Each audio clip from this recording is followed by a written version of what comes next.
കൊലപ്പൻ കൊക്കും ചേക്കുട്ടി ഞണ്ടും. ഒരിടത്തൊരിടത്ത് ഒരു ചെറിയ കുളമുണ്ടായിരുന്നു. അവിടെ കൊലപ്പൻ എന്ന വയസ്സൻ കൊക്ക് താമസിച്ചിരുന്നു. കുളത്തിലെ വെള്ളം കുറഞ്ഞു വന്നു. ഈ കുളം വറ്റിപ്പോകും, എന്റെ കൂട്ടുകാരായ മീനുകൾ എന്തു ചെയ്യും? കൊലപ്പൻ സങ്കടം അഭിനയിച്ചു. കൊലപ്പൻ മീനുകളോട് പറഞ്ഞു, പേടിക്കേണ്ട, കുറച്ചകലെ നിറയെ വെള്ളമുള്ള ഒരു വലിയ തടാകമുണ്ട്. ഞാൻ നിങ്ങളെ അങ്ങോട്ട് ഓരോരുത്തരെയായി കൊണ്ടുപോകാം. പാവം മീനുകൾക്ക് സന്തോഷമായി. അവർക്ക് കൊക്കിനെ നല്ല കൂട്ടുകാരനായി തോന്നി. എന്നാൽ വേഗം എന്നെ കൊണ്ടുപോകൂ എന്ന് തിലകൻ പറഞ്ഞു. കൊലപ്പൻ തിലകനെ കൊക്കിലെടുത്ത് പറന്നുയർന്നു.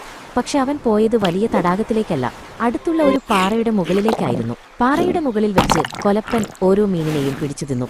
എന്നിട്ട് എല്ലുകൾ അവിടെ ഉപേക്ഷിച്ചു. പല ദിവസങ്ങളായി ഇത് തുടർന്നു. ഒരു ദിവസം ചേക്കുട്ടി എന്ന ഞണ്ട് കൊലപ്പനെ കണ്ടു. കൊക്കാശാനെ, എന്നെയും ആ വലിയ തടാകത്തിലെത്തിക്കാമോ? ചേക്കുട്ടി ചോദിച്ചു. കൊലപ്പൻ ഞണ്ടിനെയും തിന്നാമല്ലോ എന്ന് വിചാരിച്ചു. ഓ, സന്തോഷത്തോടെ. പക്ഷേ നിന്നെ എന്റെ കൊക്കിലല്ല, എന്റെ കഴുത്തിൽ പിടിച്ചോളൂ, കൊക്കു പറഞ്ഞു. ആകാശത്തുകൂടി പോകുമ്പോൾ ചേക്കുട്ടി താഴെയുള്ള പാറയിൽ കണ്ട കാഴ്ച ഞെട്ടിപ്പിച്ചു. നിറയെ മീനിന്റെ എല്ലുകൾ.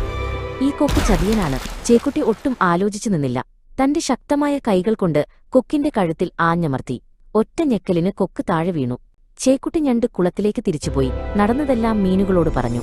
ബാക്കിയുള്ള മീനുകൾ രക്ഷപ്പെട്ടു. ബുദ്ധിശക്തിയാണ് ഏറ്റവും വലിയ ബലം. ചേക്കുട്ടിയുടെ കൂർമ്മബുദ്ധി അവനെ മാത്രമല്ല കൂട്ടുകാരെയും രക്ഷിച്ചു.